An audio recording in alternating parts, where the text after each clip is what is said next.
The Trial Pattern in King Lear, seminar by Nikita Pillay.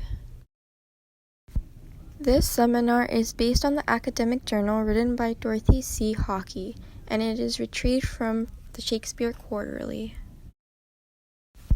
In the journal article, Hockey argues that Shakespeare uses the motif of trials as a way to dramatically comment on the two major themes of love and justice within the play. In Act 1, we see the first trial pattern where King Lear acts like a judge and asks each of his daughters to show how much they love him. He decides to give the daughter who loves him the most the biggest division of land, and he hopes his favorite daughter, Cordelia, to get this portion. But she is in a difficult situation and fails this trial due to her reply of saying nothing, which infuriates her father.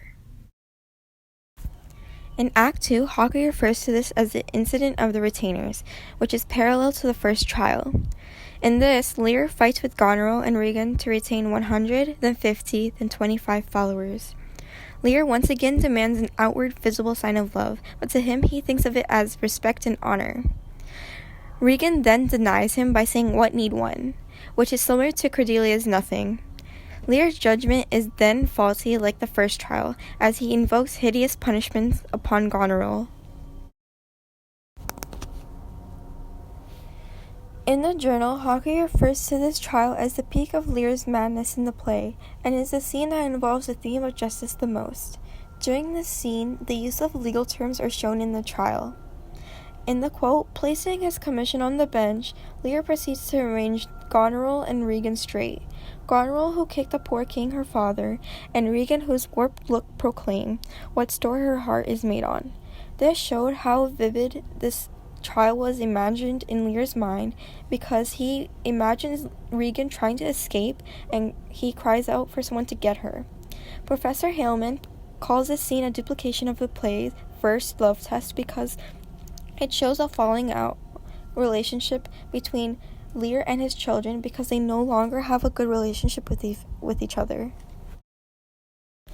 In the combat trial, Albany arrests Edmund on a charge of capital treason and Goneril as an accomplice.